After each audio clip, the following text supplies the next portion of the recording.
بڑے محل میں گھومتی ہوئی ایک امیر بہو اور ایک غریب بہو جو کہ اس محل کی دیکھ بھال کرتی تھی اور اس محل کو اور خوبصورت بنانے کے لیے پھول لگاتی تھی۔ کہانی شروع ہوتی ہے انڈیا کے ایک گاؤں پھل پھری نگر سے، جسے لوگ پیار سے نیلا نگر کہتے تھے۔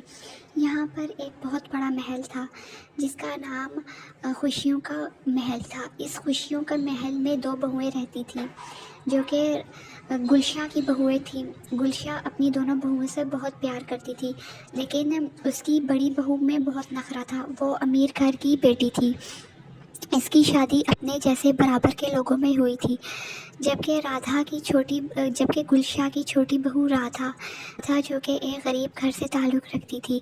اس کا باپ ایک چھوٹا سا معمولی چوکیدار تھا اور اس کی شادی ایک گلشا کے بڑے محل میں ہو گئی۔ رادھا بہت خوبصورت تھی اور اپنے محل کو اور اپنے سسرال والوں کو خدمت کرنے میں کوئی کسر نہیں چھوڑتی تھی۔ ان کی ہمیشہ خدمت بجا لاتی تھی۔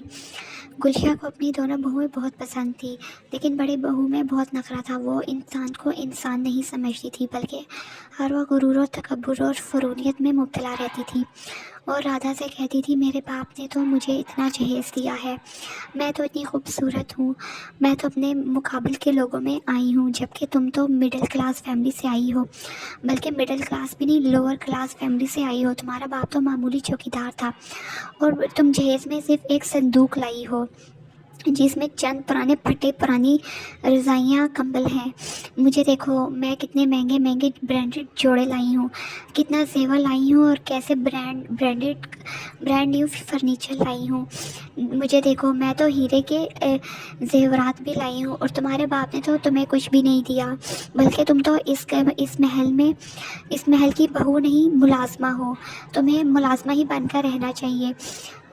بڑی بہو چھوٹی ہوئی بہو سے سارے کام کراتی تھی، اس کو کسی بھی قابل نہیں سمجھتی تھی، جبکہ چھوٹی بہو نے کبھی بھی بڑی بہو سے حسد نہیں کیا، کبھی دشمنی نہیں کی اور کبھی نہیں چلی، بلکہ اسے اپنی بڑی بہن کا درجہ دیا، اس کے سارے کام خوشی خوشی کرتی اور اس کا کبھی سر دبا رہی ہوتی، کبھی پاؤں کی مالش کر رہی ہوتی۔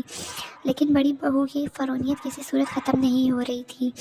ان کی ساس گلشا بھی اس کا یہ والا رویہ دیکھ کر بہت تنگ تھی۔ وہ اس کو سمجھاتی تھی کہ ایسے نہیں کرو، غرور و تکبر انسان کو مٹا دیتا ہے، غرور اللہ کو پسند نہیں ہے، لیکن اس کی سمجھ میں یہ باتیں کہاں آنے والی تھی۔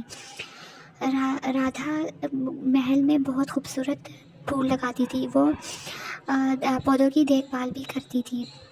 اس نے ہر قسم کے پھول آنگن میں لگا رکھے تھے، جس میں گلاب کے مختلف اقسام تھی اور موتیا کا پھول بھی تھا۔ انہیں وہ دیکھ بھال سے رکھتی تھی، لیکن گلشا اس سے کہتی تھی اپنی صحت کا بھی خیال رکھو۔ گلشا اس سے بہت خوش تھی اور اس طرح ان کی زندگی گزرتی رہی۔ اب اس کے لگائے ہوئے پھول جب بہار آئی تو کھل اٹھے، اس سے محل اور بھی خوبصورت لگنے لگا۔ محل کے چاروں طرف پھولوں کی خوشبو مہکنے لگی، جو کہ ماحول کو اور بھی خوشگوار اور تازہ کر دیتی تھی۔